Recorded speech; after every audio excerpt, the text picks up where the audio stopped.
Hello guys, what's up once again? Palaboy OFW here. So for today's vlog mga idol is magre-react tayo ngayon sa isa sa nagka-trending na viral photo image na upload ni Chloe San Jose mga idol.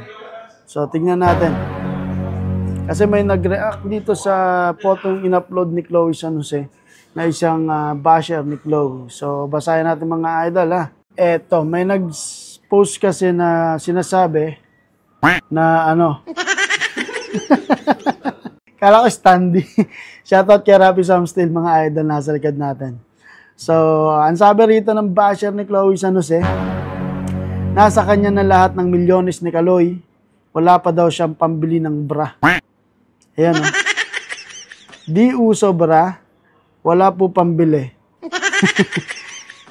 Ang reply ni Chloe San Jose, wala pong pambili. Maano to, nakakatawa rin to si Chloe kasi ano siya, ginagawa niya na lang katatawanan yung mga bash sa kanya kasi si Chloe San Jose hindi yan magpapa-apekto dito sa mga basher niya kasi content creator to si Chloe San Jose, matagal ng content creator to. Alam niya na yung galawan ng mga bashers tsaka mga ano niya, tunay na taga-suporta niya, no?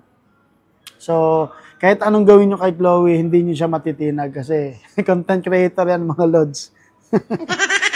Kahit anong sabihin nyo dyan, wala kay Chloe yan. Ganun lang yan, no? Pero, dahil nasa Pilipinas si Chloe San Jose at ang kanyang boyfriend na si Carlos Yulo ay isang icon sa Olympic sports ng Pilipinas. So, ibig sabihin, magbibigay tayo ng aral dito sa mga ganitong sitwasyon at sa photo. Ano yung makukuha nating aral dito, mga lods? Yan, no? Bilang isang kabataan, mga idol, bilang isang taga-suporta ni Carlos Yulo, siyempre, laging kasama ni Carlos Yulo si Chloe San Jose, ay dapat magpakitang example to si Chloe San Jose. Dapat pagsabihan ni Carlos Yulo para hindi madrag yung pangalan ni Carlos Yulo sa publiko na ang ginagawa ng kanyang girlfriend ay mali. Kasi maraming kabataan ang nanonood sa kanya, lalo na kay Carlos Yulo. And lagi nakadikit to si Chloe San Jose kay Carlos Yulo sa interview, sa parade, kung saan-saan. So, ibig sabihin, dala rin ni Chloe San Jose si Carlos Yulo bilang isang imahe.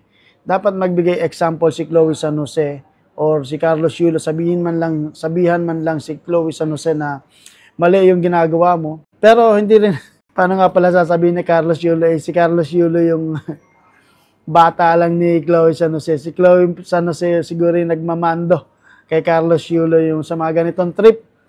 Kalakasan ng trip talaga yung mga ganitong mga ganitong edad mga edad ni Chloe tsaka ni Carlos Yulo. Ang sarap mag-trip niyan, pinagdaanan natin yan. Wala talaga makakapigil. Pero ngayon, nasa social media era tayo. Pero dapat kailangan kontrolin, no? Kahit na kagustuhan natin or katuwaan man lang, kontrolin dapat. Kasi si Carlos Yulo hindi bastang ordinaryong tao.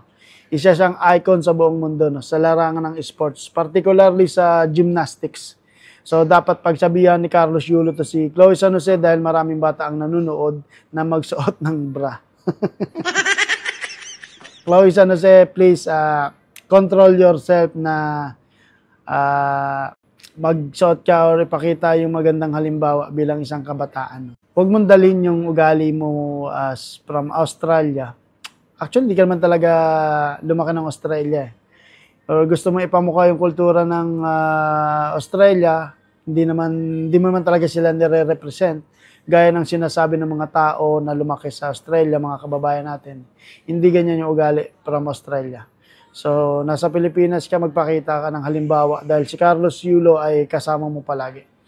So, yun lang mga idol. Palaboy OFW here. Pinoy vloggers here in Kuwait. Kasama natin si Rapi Sam Steel at saka si Brian Pontanar, mga lods.